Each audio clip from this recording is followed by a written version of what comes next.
روح کی امامت جسم کرے، اس میں کیا فلسفہ ہے؟ روح کی امامت، روح لطیف ہوتی ہے جسم سے، جسم کثیف ہوتا ہے۔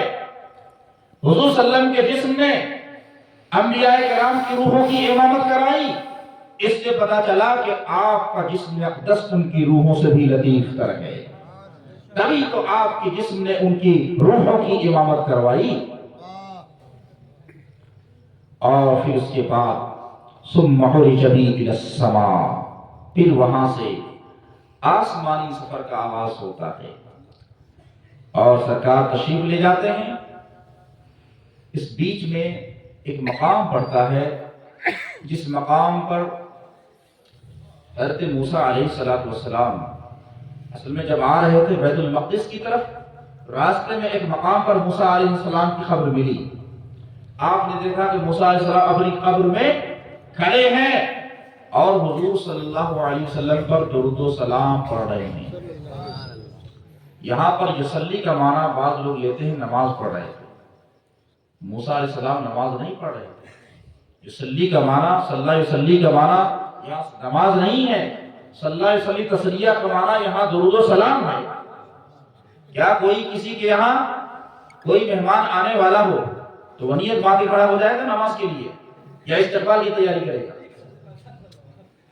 ان کو پتا ہے کہ سرکار تشریف لانے والے ہیں، اس راستے سے گزر ہوگا، کہ وہ ان کے لیے اپنی قبر میں کھڑے ہو گئے اور انہوں نے استقبال کیا، درود و سلام پڑھ رہے تھے، نماز نہیں پڑھ رہے تھے۔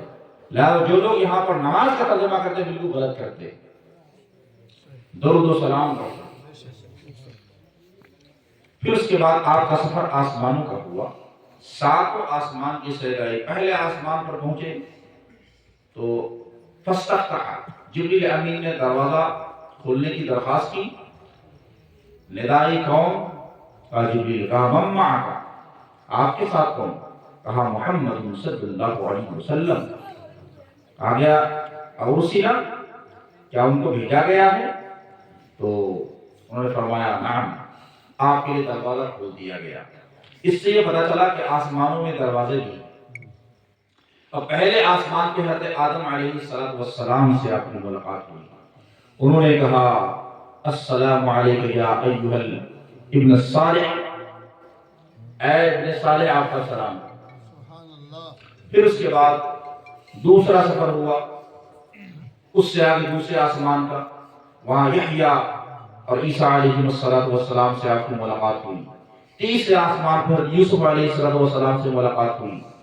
چوتھے آسمان پر حضرت ادریس علیہ السلام سے ملاقات ہوئی، اور پھر اس کے بعد پانچویں آسمان پہ حضرت ہارون علیہ السلام سے آپ کی ملاقات ہوئی۔ چھٹے آسمان پر پہنچے اور موسیٰ علیہ السلام وہاں تشریف فرما۔ سب نے آپ کا استقبال کیا، خوش آمدید کیا، خیر مقدم کیا۔ پھر ساتویں آسمان پر پہنچے تو ابراہیم علیہ السلام سے آپ کی ملاقات ہوئی، ان کو سلام کیا۔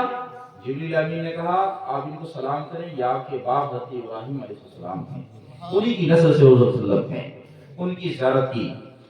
ساتوں آسمان پر انبیاء کرام سے ملاقات کا دور ہے۔ اب اتنا ہی ٹائم لگتا ہے کہ نہیں ملاقات میں؟ بات بھی ہو رہی ہے، ملاقات بھی ہو رہی ہے، ٹائم بھی لگ رہا ہے، تو سیکنڈوں کا معاملہ تو نہیں ہے یہ۔ لیکن دیکھیے معجزہ اسی کا نام ہے کہ وقت بالکل ختم ہو جاتا ہے، وقت سمٹ جاتا ہے، پتہ ہی نہیں چلتا۔ میں بعد میں سمجھاؤں گا کچھ مثالوں کے ذریعے سے۔ پھر وہ سفر ہوتا ہوا پہنچ گیا سدرۃ المنتہا تک۔ اب اس سے پہلے میں ایک نقطہ سمجھانا چاہتا ہوں، اتنا لمبا سفر کم ٹائم میں کیسے ہوا؟ اس کی کوئی سائنٹیفک ریزن ہونی چاہیے۔ تو اس کی مثالیں موجود ہیں۔ اللہ تبارک و تعالیٰ جب چاہے ٹائم کو لپیٹ دے اور جب چاہے زمین کو لپیٹ دے۔ اسپیس، اللہ تعالیٰ اسپیس اور ٹائم دونوں کی لپیٹنے پر قادر ہے، اور دونوں کی مثالیں قرآن پاک کے اندر موجود ہیں۔ حضرت سلیمان علیہ السلام کے زمانے کا واقعہ ہے۔ یمن کی سرزمین پر ملکہ سبا بلقیس کی حکومت تھی، اور آپ کی حکومت فلسطین میں تھی۔ فلسطین اور یمن کا ایک لمبا فاصلہ ہے، 1800 کلومیٹر کا کم سے کم فاصلہ ہے وہاں سے۔ یمن سے فلسطین کا، وہاں حکومت تھی ملکہ سبا بلقیس کی، اور ان کا جو پائے تخت تھا بڑا اونچا تھا، اور وہ تخت گویا کہ عظیم تھا، اور اس کو حکم دیا گیا تخت کو حاضر کرنے کا۔ حضرت سلیمان علیہ السلام کے دربار میں بہت سارے درباری موجود تھے۔ آپ نے فرمایا ایھا الملأ ایکم یاتینی بعرشھا قبل ان یاتونی مسلمین، اے درباریوں تم میں سے کون ہے جو ملکہ سبا کے تخت کو میرے پاس حاضر کر دے اس کے مطیع و فرما بردار ہو کر آنے سے پہلے پہلے۔ وہ خود چل چکی تھی تخت کو چھوڑ کر ان کی بارگاہ میں حاضری کے لیے۔ ایک سرکش جن اٹھا، قال عفریت من الجن انا آتیک بہ قبل ان تقوم من مقامی، سرکش جن کھڑا ہو گیا، اس نے کہا کہ میں آپ کی مجلس برخاست ہونے سے پہلے پہلے اس تخت کو حاضر کر دوں گا۔